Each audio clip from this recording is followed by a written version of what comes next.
নমস্কার বন্ধুরা, Tanuja kitchen with village ফুডে আপনাদের সকলকে স্বাগত। বন্ধুরা, আজ আমি নিয়ে এসেছি আপনাদের সামনে দারুণ একটি স্ন্যাক্স রেসিপি। মাত্র 2 পিস মাছ দিয়েই পরিবারের সকলের জন্য বানিয়ে ফেলতে পারবেন এই মুচমুচে মাছের চপগুলো। খেতে এতটাই টেস্টি হয় যে আপনারা রোজ খেতে চাইবেন, এতটাই সুস্বাদু। আর বানানো মাত্র কয়েকটা উপকরণ দিয়ে বানিয়ে ফেলতে পারবেন এই মাছের চপগুলো। মাত্র 2 পিস মাছ দিয়েই তৈরি হয়ে যাবে। সবার প্রথমে গাছ থেকে পুঁই শাক পাতা তুলে নিচ্ছি। আজ আমি মাছের চপগুলো বানাবো পুঁই পাতায়। পুঁই পাতার ভেতরে পুর ভরে মাছের চপ। বাজারে আপনারা বেশি দাম দিয়ে মাছের চপ না খেয়ে বাড়িতে এরকম সোজা মাছের চপটা বানিয়ে খেয়ে দেখতে পারেন। খুবই সুস্বাদু হয় খেতে। উপরটা যেমনই মুচমুচে, ভেতরটা কিন্তু পুরটা খুবই টেস্টি।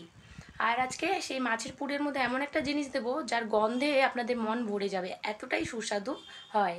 রেসিপিটি করার জন্য দেখুন, এখানে পুঁইশাক পাতা নিয়েছি, 2 পিস মাছ নিয়েছি, গন্ধরাজ লেবু নিয়েছি, একটা সেদ্ধ আলু নিয়েছি, তারপরে 3টে পেঁয়াজ কুচিয়ে নিয়েছি, কাঁচা লঙ্কা কুচনো নিয়েছি, আদা নিয়েছি আর রসুন নিয়েছি।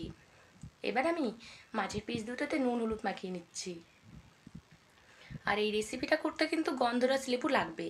গন্ধরাজ লেবুটা দিতে হবে, তাহলে এর ফ্লেভারটা খুব সুন্দর আসবে। এবার দেখুন, মাছ দুটোতে নুন হলুদ মাখিয়ে জলের মধ্যে দিয়ে দিলাম, দিয়ে দিচ্ছি একটু লেবুর রস। দিয়ে এটাকে 8-10 মিনিট মতো মাছটাকে ভালো করে সেদ্ধ করে নেব। ঢাকা দিয়ে দিলাম। এবার দেখুন, মাছটা কিন্তু সেদ্ধ হয়ে গেছে খুব সুন্দর। এবার এগুলোকে জল থেকে তুলে নিয়ে একটু ঠান্ডা করে নিয়ে মাছের কাঁটাগুলোকে বেছে নিতে হবে। আর আপনারা, আজকে আমি নিয়েছি এটা পাঙ্গাস মাছের পিস, আপনারা যে কোনো মাছ নিতে পারেন, রুই কাতলা নিতে পারেন, যেই মাছে কম কাঁটা থাকে সেগুলো মাছ নেবেন, খুব ভালো হবে। দেখুন, মাছের কাঁটাগুলোকে আমি বেছে নিচ্ছি।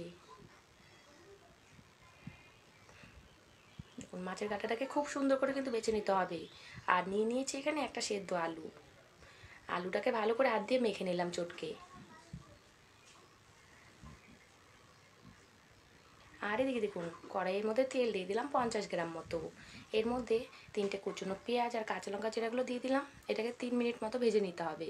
দিয়ে দিচ্ছি স্বাদ মতো নুন, 1 টেবিল চামচ মতো হলুদ গুঁড়ো, 1/2 টেবিল চামচ মতো লাল লঙ্কার গুঁড়ো, 1/2 টেবিল চামচ মতো জিরে গুঁড়ো, 1/2 টেবিল চামচ মতো ধনে গুঁড়ো, আর দিয়ে দেবো 1/2 টেবিল চামচ মতো গরম মশলা গুঁড়ো।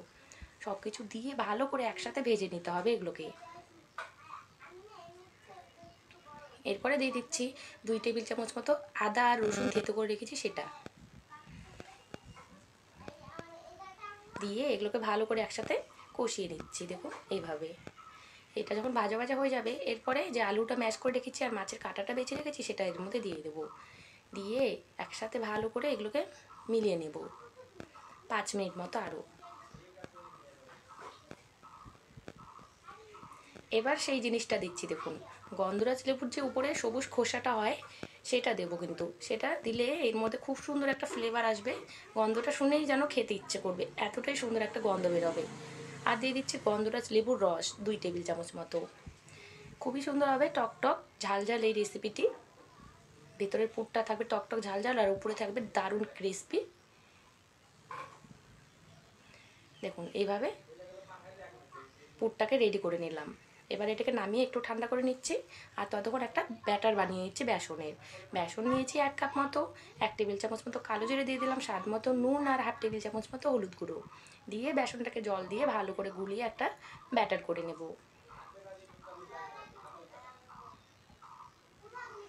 এবার দেখুন, এর মধ্যে জল দিয়ে দিচ্ছি, পরিমাণ মতো জল দিয়ে সুন্দর করে একটা ব্যাটার তৈরি করতে হবে। বেশি একটা ঘনও না, আবার বেশি পাতলাও না। আপনাদেরকে দেখিয়ে দিচ্ছি কেমন তৈরি করবেন। এবার দেখুন, ব্যাটারটা কিন্তু এরকম তৈরি করতে হবে। ব্যাটারের ঘনত্বটা ঠিক এরকম থাকবে। আর এদিকে পুঁইশাক পাতাগুলো নিয়ে নিচ্ছি। পুঁইশাক পাতাগুলোকে ভালো করে ধুয়ে নিয়েছি কিন্তু। আর এবার অল্প অল্প করে মাছের পুরটা পুঁইশাক পাতার ভেতরে দেব। দিয়ে তারপরে পাতাটাকে দেখুন কি করে নিচ্ছি, এইভাবে এবার মুড়ে দিচ্ছি। পুঁইশাক পাতাটাকে মুড়ে দিয়ে বেসনের ব্যাটারে ডুবিয়ে তেলে ভেজে নিলেই একদমই তৈরি হয়ে যাবে মাছের চপগুলো।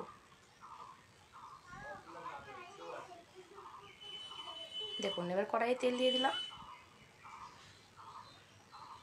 দিয়ে এবার বেসনের ব্যাটারে ডুবিয়ে ডুবিয়ে সেই পুঁই পাতায় মোড়ানো মাছের চপগুলোকে ভেজে নিতে হবে। এরকম করে তুলে এবার দিয়ে দেবো বেসনের ব্যাটারে ডুবিয়ে ডুবিয়ে তেলের মধ্যে ছেড়ে দিচ্ছি একটা একটা করে সেই মাছের চপগুলো। খেতে কিন্তু দারুণ সুস্বাদু হয় এই মাছের চপ, পুঁই পাতায় মোড়ানো।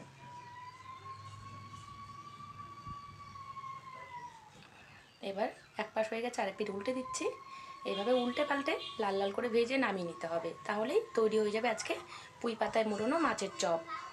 খেতে যে এতটা সুস্বাদু, আপনারা একদিন বানিয়ে খেলে রোজ খেতে চাইবেন। আর বৃষ্টির দিনে যদি ঘরের মধ্যে এরকম রেসিপি থাকে তাহলে তো পুরো জমে যায়। আর 2 পিস মাত্র মাছ দিয়েই তৈরি হয়ে যাবে পরিবারের সকলের জন্য এই দারুণ সুস্বাদু স্ন্যাক্স রেসিপিটি। এবার নামিয়ে নিলাম।